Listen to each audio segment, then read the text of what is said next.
북한에서 최고로 손꼽히는 여배우 우인희는 수천 명의 군중 앞에 포박되어 서 있었습니다.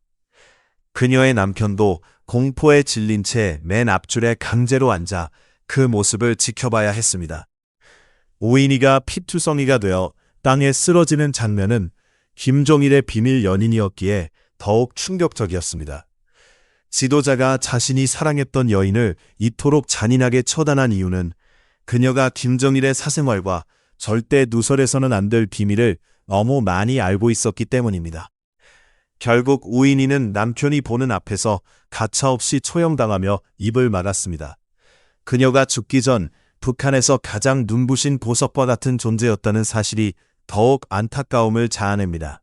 우인희의 이야기를 거슬러 올라가 보면 그녀는 1940년경 미인의 고장으로 유명한 개성에서 태어났다고 전해집니다. 정확한 출생 기록은 사라졌지만 탈북자들의 증언에 따르면 어렸을 때부터 뛰어난 미모로 눈에 띄었다고 합니다. 전쟁이 휩쓸던 시절에도 그녀의 아름다움은 진흙 속 진주처럼 빛났습니다.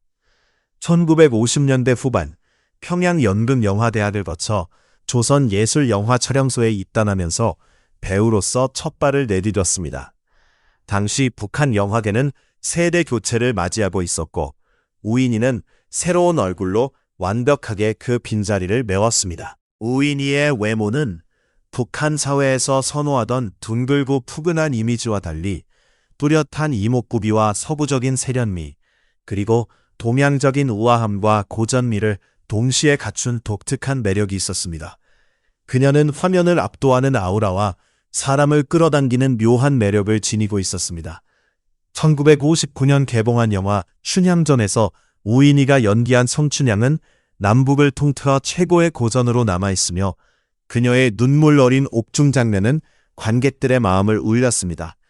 그녀는 고전적인 순수함과 절개뿐 아니라 사랑 앞에서 당차고 열정적인 신여성의 모습도 완벽히 소화해냈습니다. 춘향전 한편으로 우인희는 국민 배우 반열에 올랐습니다. 남한에는 최은희와 김지희가 있었다면 북한에는 우인희가 있다는 말이 공공연하게 돌 정도였습니다. 시골 농부부터 평양의 고위 간부까지 모두 그녀를 알고 있었으며 젊은 남성들은 사진을 품에 안고 잠들었고 여성들은 그녀의 말투와 옷차림을 따라하려 했습니다. 그녀는 단순한 배우 이상의 존재였고 북한 사회의 아이콘이었습니다. 하지만 그녀의 뛰어난 재능은 외모에만 머무르지 않았습니다. 우인희는 지독한 노력파로 대사 하나를 완벽하게 하기 위해 수백 번의 연습을 거듭했고 밤새 대본을 분석하며 캐릭터의 감정을 이해하려 했습니다. 코믹, 연기부터 비극, 멜로, 혁명 선전 가극까지 다양한 장르를 소화하며 다이아몬드 산 처녀, 한자위 단원의 운명 등 출연 영화들은 큰 흥행을 기록했습니다. 그녀가 출연한 영화 포스터가 극장에 걸리면 관객들이 몰려들었고 표값이 폭등하기도 했습니다. 1960년대 중반 우인희는 인민배우 칭호를 받으며 북한 최고의 배우로 인정받았습니다. 당시 20대 후반에서 30대 초반의 나이에 이 칭호를 받는 것은 매우 이례적인 일이었습니다. 그녀는 북한 영화계의 여왕이었고 남편 유호선 감독과 함께 예술계의 중심에 있었습니다. 유호선 감독은 1960년대 북한 영화계를 이끌던 대표 감독 중 하나로 세련된 연출과 뛰어난 스토리텔링 능력으로 김일성과 김정일의 신임을 받았습니다. 최고의 배우와 감독 부부였던 그들은 평양의 최고급 아파트에서 화려한 삶을 누렸으며 사회주의 가정의 모범으로 여겨졌습니다. 그러나 우인희가 최고의 인기를 누리면서 그녀를 향한 위험한 시선도 함께 자라났습니다. 특히 그녀의 미모는 김정일의 눈길을 사로잡았습니다. 김정일은 염화와 미인에 빠져 있었기에 우인희는 그의 이상적인 뮤즈이자 소유하고 싶은 전리품처럼 여겨졌습니다. 1970년대 초 김정일은 우인희에게 본격적으로 접근하기 시작했고 처음에는 영화 제작 지도와 격려 명목이었습니다. 그는 우인희를 불러 연기 지도를 하거나 시사회에 참석해 찬사를 아끼지 않았습니다. 최고 지도자의 관심은 예술가로서 큰 영광이었고 우인희도 처음에는 이 관심을 자부심으로 받아들였습니다. 그러나 권력자의 관심에는 대가가 따랐습니다. 김정일의 호의는 점점 사적인 영역으로 침범하며 우인희는 비밀 연회인 측근 파티의 단골 손님이 되었습니다. 남편이 있는 유부녀였지만 김정일의 부름을 거절할 수 없었고 남편 유호선 감독조차 이를 알면서도 침묵할 수밖에 없었습니다. 북한 사회의 생존 법칙이었기 때문입니다. 우인희는 만인의 연인이자 정숙한 아내, 충실한 당원인 동시에 최고 권력자의 숨겨진 애인이 되었습니다. 이중 생활은 그녀에게 달콤하지만 독이 되는 독배였습니다. 권력의 뒤호 아래 오만함과 허무함 사이에서 줄타기를 하며 특권과 불안이 그녀를 점점 더욱 위험한 선택으로 몰아넣었습니다. 그녀의 비극은 어쩌면 가장 높이 올랐던 순간부터 예견되었을지도 모릅니다. 태양에 너무 가까이 간 이카루스처럼 권력의 곁은 따뜻하지만 동시에 깃털을 태울 만큼 뜨거운 곳이었습니다. 1970년대 평양의 화려한 무대 뒤에서 우인희의 운명은 서서히 파국을 향해 걷고 있었습니다. 무대 위 강인한 혁명 여성의 모습과 달리 무대 뒤에서 우인희는 자본주의적 허영과 특권의식에 물들어갔습니다. 그녀는 자신이 누리는 모든 것을 자신의 재능에 대한 정당한 대가라고 믿으려 했지만 내면 깊은 곳에는 채워지지 않는 공허함과 자유에 대한 갈증이 자리 잡고 있었습니다. 그녀는 김정일의 소유물이었고 그가 허락하는 한에서만 존재할 수 있었습니다. 남편과의 관계는 이미 파탄났고 가정은 차가운 껍데기만 남은 상태였습니다.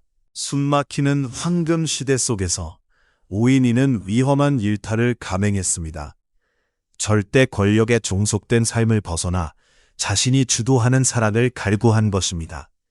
그녀의 눈에 들어온 대상은 당시 북한 사회에서 독특한 위치를 차지한 제1교포 귀국자들이었습니다.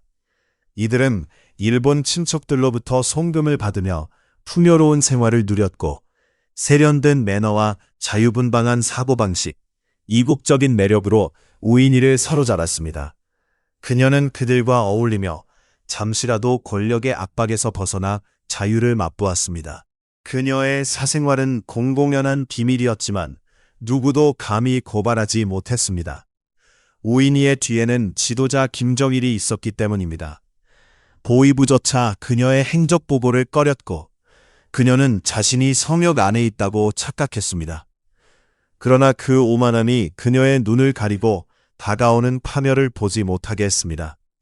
1970년대 후반 그녀의 일탈은 더욱 대담해졌고 낮에는 혁명 영화의 주인공으로 눈물 흘리고 밤에는 쾌락을 쫓는 이중 생활을 지속했습니다. 그러던 1980년 겨울 평양의 어느 추운 밤 우인희는 자신의 벤츠 승용차를 몰고 인적 드문 곳으로 향했습니다. 조수석에는 제1교포 출신 사업가가 타고 있었습니다. 그들은 대동강변의 한적한 갈대밭으로 차를 몰고 가 엔진과 시터를 켠 채 창문을 닫고 둘만의 시간을 가졌습니다. 그러나 차 안에 일산화탄소가 스며들어 두 사람은 의식을 잃고 쓰러졌습니다.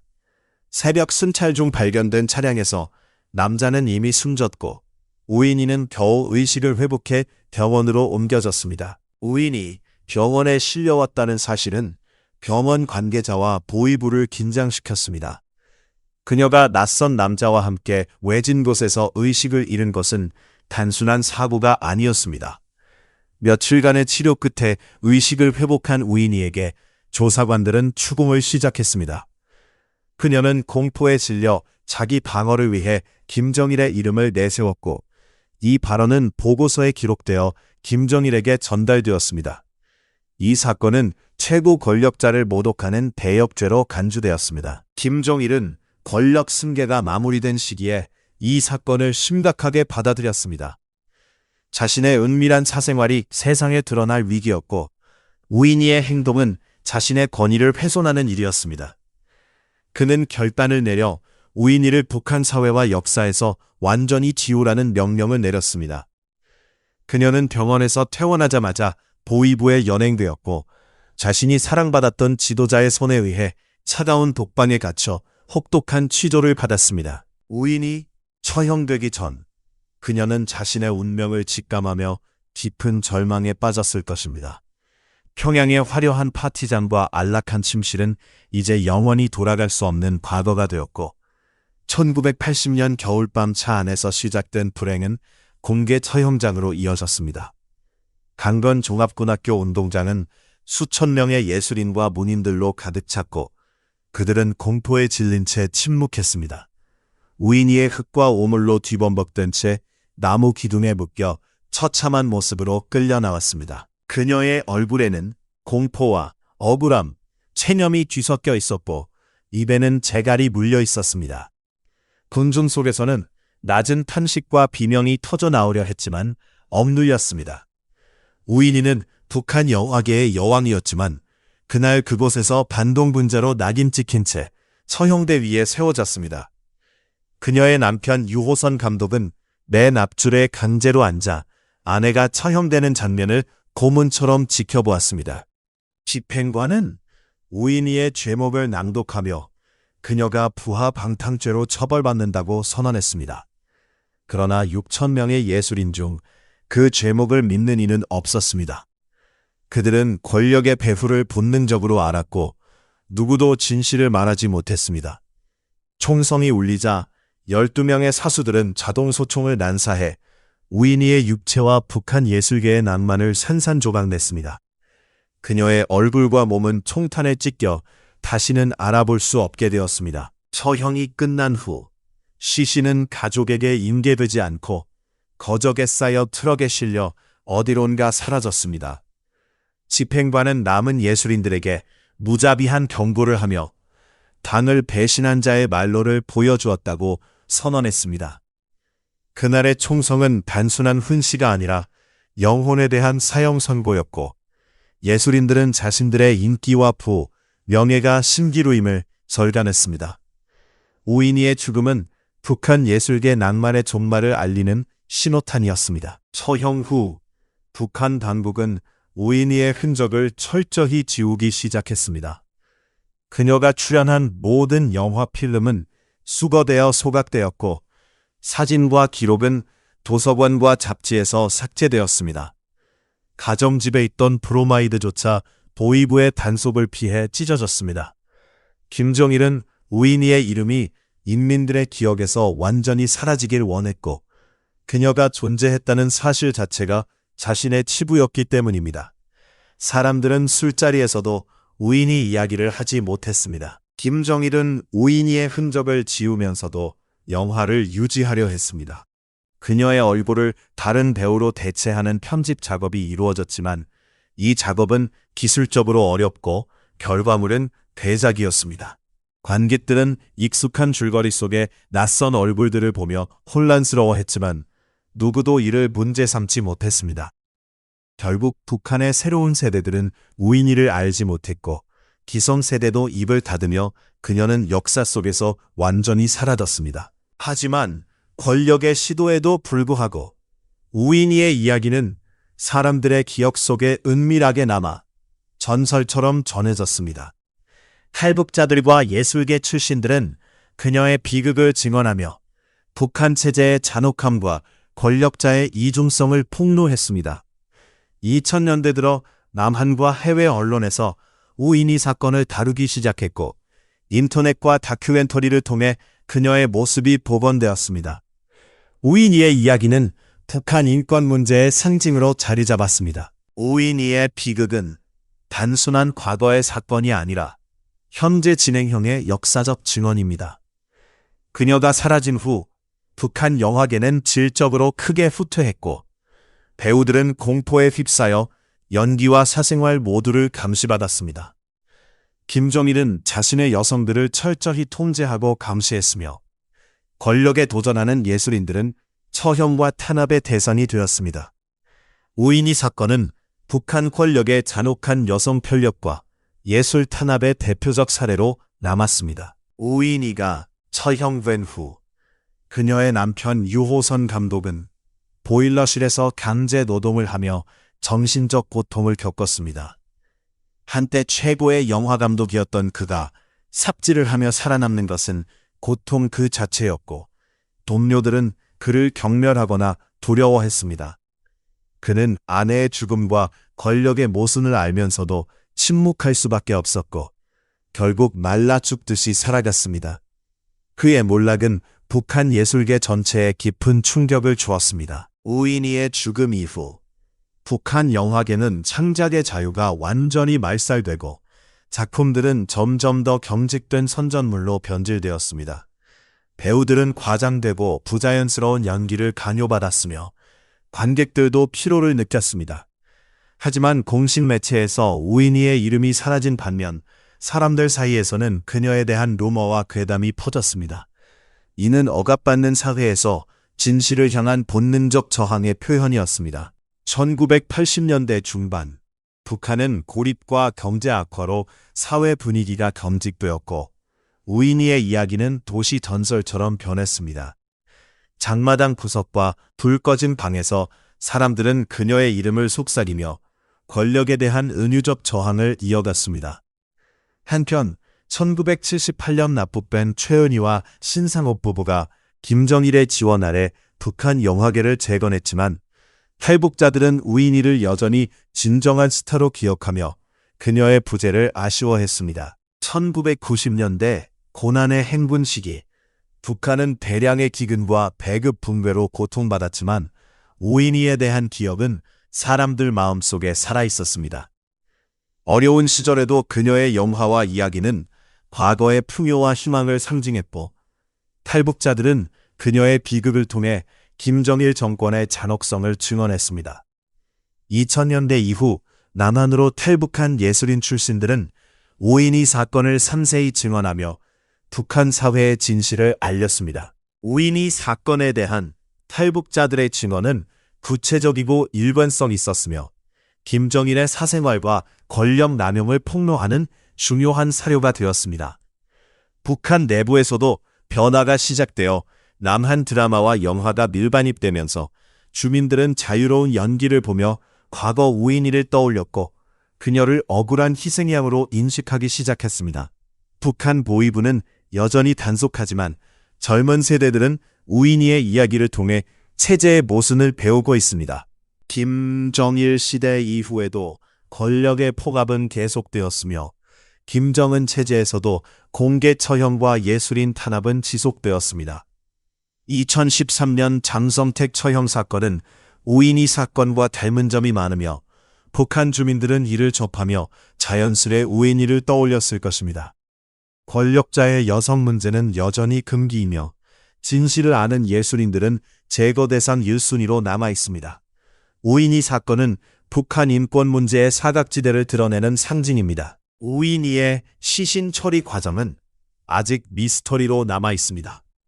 일반적으로는 가족에게 시신이 인계되지만 그녀는 최고 권력자를 모독한 죄인으로서 가족에게 돌아가지 못했습니다.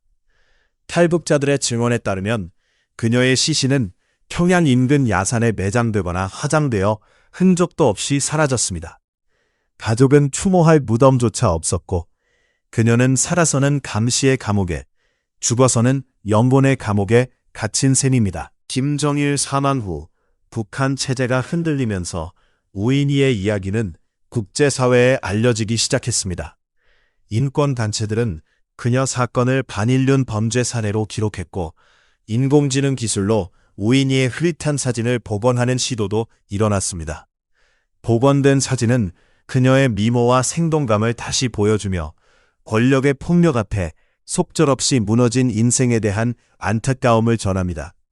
그녀의 이야기는 북한 인권 문제를 상징하는 불멸의 증언입니다. 우인희의 비극은 과거 완료형 역사가 아니라 현재 진행형의 이야기입니다.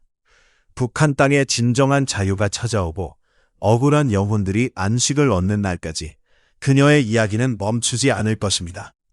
40여 년 전 강건 종합공관학교 연병장에는 붉은 피를 흘리며 쓰러진 여배우가 있었고 독재자의 총구는 그녀의 심장을 멈추게 했습니다. 그러나 진실은 포양 속 씨앗처럼 언젠가 싹을 틔울 것입니다. 지금도 평양 어딘가 김정일이 남긴 지하 벙커에는 절대 개봉 금지 딱지가 붙은 우인희의 원본 필름이 잠들어 있을 것입니다. 김정일은 모든 필름을 불태우라 명령했지만 자신의 뒤틀린 소유욕 때문에 몰래 숨겨둔 필름들입니다. 먼지 쌓인 어둠 속에서 그 필름은 다시 한번 빛을 받을 날을 기다리고 있습니다. 언젠가 자유의 바람이 불어 벙커 문이 열리고 복원된 스크린에서 우인희가 다시 우리를 향해 아름다운 미소로 웃을 그날을 우리는 상상합니다. 그날 객석을 가득 메울 가족들과 관객들의 우레와 같은 박수는 단순한 환호가 아닐 것입니다. 그것은 잔혹했던 시대를 견뎌낸 예술에 대한 경의이며 억울하게 희생된 모든 영혼에게 바치는 늦은 진혼곡이 될 것입니다. 김정일은 그녀를 죽여 입을 막으려 했지만 그녀는 죽음으로써 영원히 사라지지 않는 불멸의 이야기가 되었습니다. 죄를 지은 것은 사랑을 갈구했던 한 여인이 아니라 사랑마저 통제하고 생명마저 소유하려 했던 왜곡된 권력이었습니다. 이 긴 이야기의 끝에서 우리는 마음속에 우인을 위한 작은 비석 하나를 세우려 합니다. 차가운 흙바닥이 아닌 따뜻한 기억 속에 세워질 이 비석에는 이렇게 새겨질 것입니다. 여기 시대를 너무 앞서 피었다가 폭풍 후에 꺾인 꽃이 잠들다. 그러나 그 향기는 사라지지 않고 마침내 자유의 바람이 되어 돌아오다. 조선 영화의 영원한 별, 우인 부디 그곳에서는 검열과 삭제 없는 무대에서 당신이 하고 싶었던 연기와 노래를 마음껏 펼치시길 바랍니다. 안녕히 가세요. 우인의 동지. 진실이 어둠을 이기는 그날, 우리는 당신을 다시 만날 것입니다.